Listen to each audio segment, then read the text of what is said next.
Hello friends, in this class we shall study about inductive approach. Induction is the hallmark of generalizations. It is the process in which generalizations of physics are designed or derived through known facts. Here a set of examples. A set of examples lead to the formulation of generalization. Lead to the formulation of the generalization. Often, this approach is called as egg rule approach. Egg rule means examples to rule. So, this method is also called as model of induction, or it is said as a climb up process. Climb up process. Example 1, example 2, example 3. Similarly, we take on the examples. By seeing all the examples, we analyze. We analyze the content in the similar content in the several examples. By analyzing, we'll organize. Then we go to the organization. By organizing or by organization, we'll arrive at a data. By arriving the data, we are going to arrive the by data analysis, that is analysis of the content that we find in the examples. Then we go to a rule or a concept or a formula or a theory. Then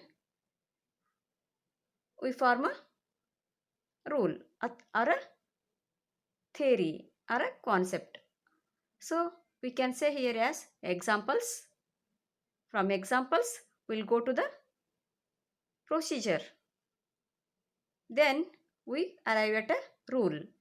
Here we follow some maxims of teaching. For following the inductive approach, they are known to unknown,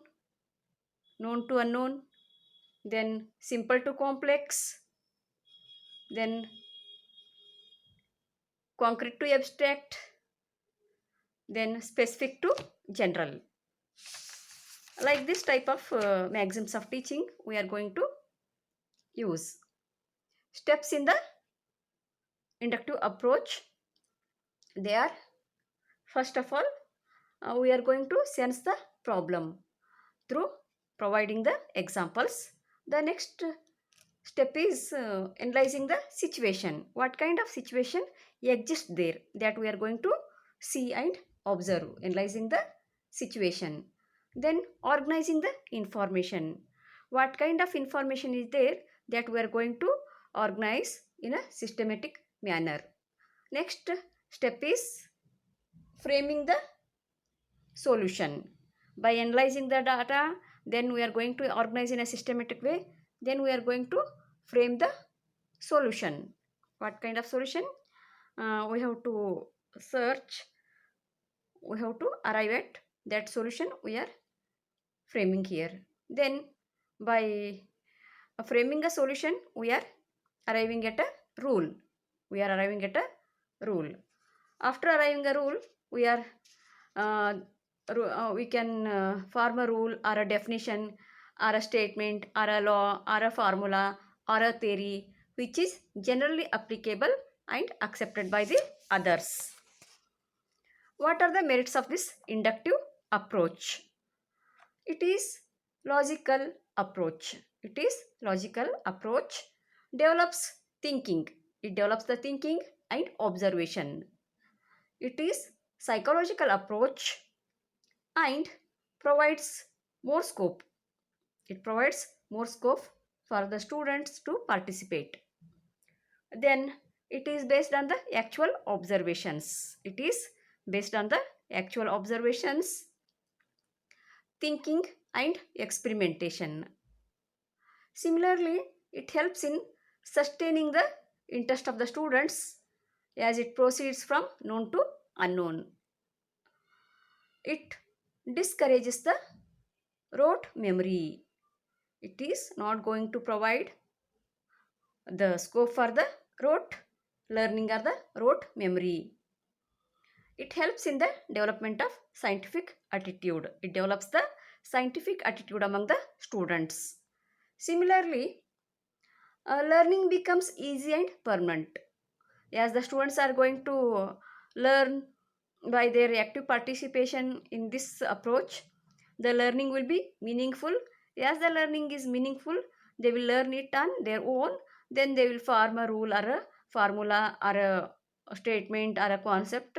That's why the learning will be easy and that will be permanent among the that will remain permanent in the students.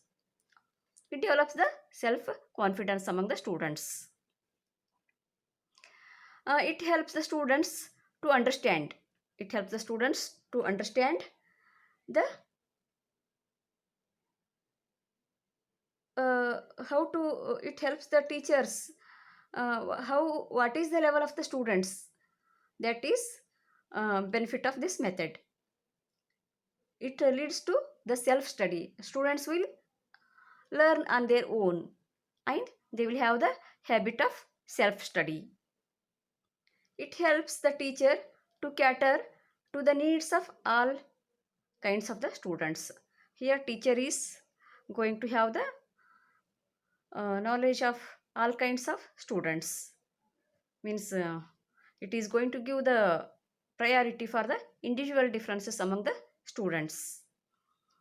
And it is a good method for learning as the students are going to take the active participation with interest.